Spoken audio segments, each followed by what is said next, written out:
Hi everyone. మరి ఆంధ్రప్రదేశ్లో 16,000 పోస్టులకు మెగా డిఎస్సి నోటిఫికేషన్ జారీ అయిన విషయం తెలిసిందే. మరి చాలామంది అడుగుతున్న ప్రశ్న, తెలంగాణ అభ్యర్థులకు ఏపీ డిఎస్సిలో మరి ఛాన్స్ ఉందంటే ఖచ్చితంగా ఉందని చెప్పొచ్చు. నాన్ లోకల్‌లో 20% సంబంధించి, మరి ఓపెన్ కోటాకు సంబంధించి ఉంది. మరి వాస్తవానికి ఉమ్మడి ఆంధ్రప్రదేశ్ తర్వాత విడిపోయిన తర్వాత 3 డిఎస్సీలు ఇప్పటికి ఏపీలో. ఇది మూడో డిఎస్సి.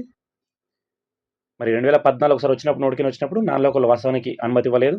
గతంలో జీవో తీసి ఉమ్మడి ఏపీలో అంటే కొత్త ఆంధ్రప్రదేశ్‌లోని 13 జిల్లాల అభ్యర్థులకు 13 జిల్లాలకు సంబంధించి మిగతా 12 జిల్లాల వారికి మాత్రమే ఆ మిగతా జిల్లాలో నాన్ లోకల్ అవకాశం ఇచ్చారు. తెలంగాణ వారికి గతంలో అవకాశం ఇవ్వలేదు. 2018లో మళ్ళీ నోటిఫికేషన్ ఇచ్చినప్పుడు కొందరు న్యాయస్థానాల అంటే వేరే నోటిఫికేషన్ల వల్ల న్యాయస్థాన వివాదాల వల్ల అవకాశం ఇవ్వడం జరిగింది.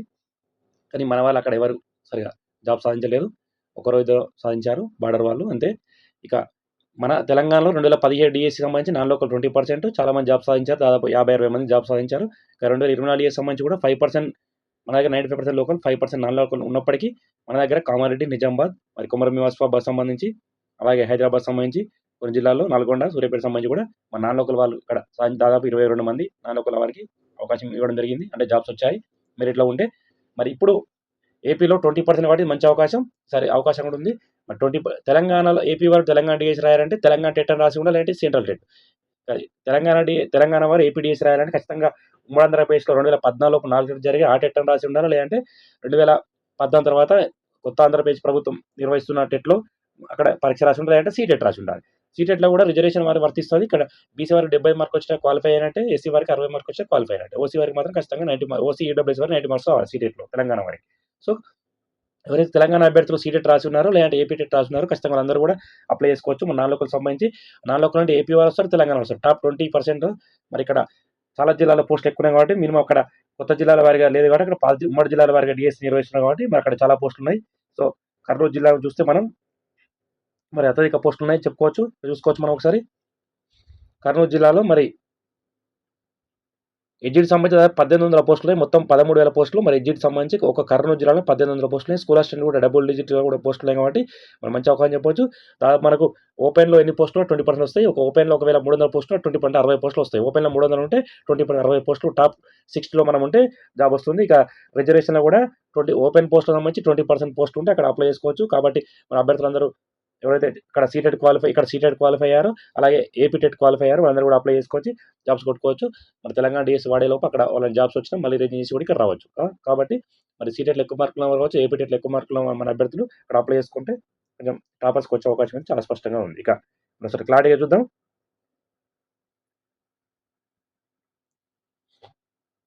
సో మనం క్లారిటీ చూసే ప్రయత్నం. మరి ఏప్రిల్ 20 నుంచి మే 15 వరకు ఆన్లైన్ అప్లికేషన్లు, మే 20 నుంచి నమూనా పరీక్షలు అంటే మాక్ టెస్టులు ఉంటాయి. మే 30 నుంచి హాల్ టికెట్ డౌన్లోడ్, జూన్ 6 నుంచి జూలై 6 వరకు పరీక్షలు. మన తెలంగాణలో మాత్రం జూన్ 15 నుంచి టెట్ ఉంది. ఇక్కడ జూన్ 6 నుంచి జూలై 6 వరకు మరి 1 మంత్ పరీక్షలు ఉన్నాయి. ఆన్లైన్ సంబంధించి నార్మలైజేషన్ ఉంటుంది. మన దగ్గర నార్మలైజేషన్ లేదు, అక్కడ ఉంది. అంటే అక్కడ జిల్లా మొత్తం ఒకేసారి కండక్ట్ చేసే అవకాశం లేనట్టుంది కాబట్టి అక్కడ ఇవ్వడం జరిగింది. ఇప్పుడైతే అక్కడ అన్ని సిలబస్లో మాత్రం నోటిఫికేషన్ ఆ విధంగా మెన్షన్ చేశారు. అన్ని పరీక్షలు పూర్తయిన తర్వాత ప్రాథమికకి కామన్గా ఇవ్వడం జరిగింది. మొత్తానికి ఆగస్టు చివరి వారం, సెప్టెంబర్ వరకు ఈ షెడ్యూల్ మొత్తం కంప్లీట్ అయ్యాక ఇవ్వడం జరిగింది. ఇక చూసుకోవచ్చు మనం.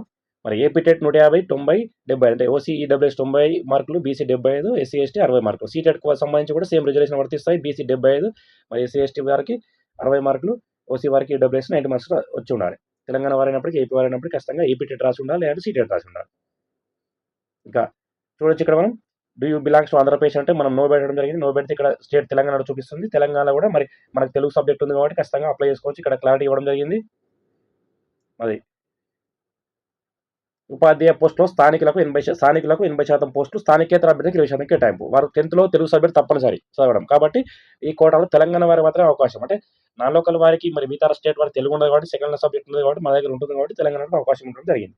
ఇక హిందీ తెలుగు టీచర్ అభ్యర్థులకు తెలుగు మినహాయింపు. అంటే తెలుగు సబ్జెక్ట్ కాని వారికి మాత్రం హిందీ, ఇంగ్లీష్ సంబంధించి మరి వాళ్ళకి ఆప్షన్ పెట్టుకోవచ్చు. ఇక ఒకసారి క్లారిటీ చూసుకోవచ్చు.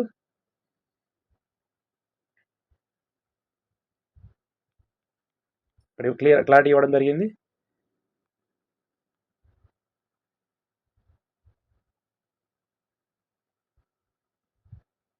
టెట్కి 20% వెయిటేజ్, ఓపెన్ కూడా 20%. టీచర్ పోస్టులో 80% ఓపెన్ పోస్టులు స్థానికులకే దక్కుతాయి. మిగిలిన 20% ఓపెన్ కోటా ఉంటుంది. 80% లోకల్ పోస్టులు, 20 ఏమో ఓపెన్ కోటా సంబంధించింది. అందులో స్థానికులు, ఇతర జిల్లాల వారు, ఇతర రాష్ట్ర వారు దరఖాస్తు చేసుకోవచ్చు. ఇతర రాష్ట్ర అభ్యర్థులు 10వ తరగతిలో తెలుగు సబ్జెక్ట్ తప్పనిసరి చదివి ఉండాలి. సో మన దగ్గర అందరూ చదువుకున్నారు కాబట్టి దీనిలో తెలంగాణ వారికి మాత్రమే ఇతర రాష్ట్రాల అభ్యర్థులకు అవకాశం దక్కుతుంది. అయితే హిందీ, ఇంగ్లీష్ సబ్జెక్ట్ దరఖాస్తు చేసుకోవడానికి తెలుగు సబ్జెక్ట్ మినహాయింపు ఉంటుంది. అధికారికంగా తెలిపాయి. మొత్తానికి అప్లై చేసుకోవచ్చు. ఇక్కడ పోస్ట్ కూడా చూసుకోవచ్చు. జిల్లాల వారీగా మన వాడిని వాట్సాప్ గ్రూప్లో పోస్ట్ చేయడం జరిగింది. ఖచ్చితంగా మన అభ్యర్థి ఎవరైతే బార్డర్ జిల్లాలో కావచ్చు, లేదంటే ఖచ్చితంగా ఇప్పుడు జాబ్ నేను ఎక్కువ మార్క్స్ వస్తున్నాయి, జాబ్ కావాల్సి ఉన్నావు, ఖచ్చితంగా కావాలన్న వాళ్ళకి మాత్రం అంటే కొట్టగలని దానిలో కొట్టగలన్న ధీమా ఉన్నవారు ఖచ్చితంగా అప్లై చేసుకొని జాబ్ చేసుకోవచ్చు. తెలంగాణ డిఎస్సి వాడిలోపు అక్కడ పోస్టింగ్ కూడా తీసుకొని మళ్ళీ ఇక్కడ రావచ్చు. ఇక మొత్తానికి 16,000 పోస్టులు మంచి డిఎస్సి అని చెప్పవచ్చు ఖచ్చితంగా ఏపీలో. ఎందుకంటే ఒక ఉమ్మడి జిల్లాల వారు నిర్వహిస్తున్నాం కాబట్టి ఎక్కువ పోస్టులు వచ్చాయి. సో ఇది అప్డేట్. ఒకసారి మనల్ని క్లారిటీ చేసే ప్రయత్నం చేద్దాం. మరి ఇక టెట్ సంబంధించి ఆడి మనం క్లారిటీ తెలుసుకున్నాం. సిలబస్ కూడా పెద్ద ఏం వ్యత్యాసాలు ఉండవు. కాబట్టి ఒకసారి తెలుగు ఒకటే మనకు ఒక 5 పరిచయాలు అది డిఫరెంట్ ఉంటాయి అంతే. ఇక మరి కంప్యూటర్ ఆధారిత పరీక్షలు ఉంటాయి. జూన్ 6 నుంచి జూలై 6 వరకు ఇవ్వడం జరిగింది. మరి అభ్యర్థి సంఖ్య పెరిగితే పక్క రాష్ట్రంలో కూడా కేంద్రాలు అంటే ఒకవేళ హైదరాబాద్ నుంచి ఎక్కువ మంది ఏపీ వాళ్ళు ఇక్కడ చదువుకున్న లేదా మన వాళ్ళు ఇక్కడ ఉన్న పోతే ఖచ్చితంగా హైదరాబాద్ సెంటర్ లేదంటే నల్గొండ బార్డర్, ఇలా సూర్యాపేట బార్డర్, ఖమ్మం బార్డర్ కూడా సెంటర్ కేటాయించే అవకాశం చాలా స్పష్టంగా ఉంది. ఇక ప్రతి పరీక్ష కేంద్రం నుంచి ఒక విడతకు 300-500 మంది. ఆన్లైన్ పరీక్ష కొన్ని రోజుల పాటు జరుగుతుంది కాబట్టి మరి మిగతా నార్మలైజేషన్ పాటిస్తామని ఇక్కడ జరిగింది. పీజీటీ, టీజీటీలకు ఆంగ్ల మాధ్యమం పాటు 10వ తరగతిలో మొదటి భాష, ఇంటర్మీడియట్లో రెండో భాష, డిగ్రీలో చదువుకున్న భాషకు అనుగుణంగా ఆంగ్లంతో పాటు మరో భాష ప్రశ్నపత్రం ఉంటుంది. ఇంకా టెట్ మినహాయింపు అంటే ఖచ్చితంగా గతంలో ఉన్నట్టే మరి వ్యాయామ సంబంధించి పీఈటీ వాళ్ళకి కావచ్చు, లేదా టెట్ సంబంధించి అవసరం లేదని ఇవ్వడం జరిగింది. ఆంగ్ల భాష నైపుణ్య పరీక్ష ఉండదు.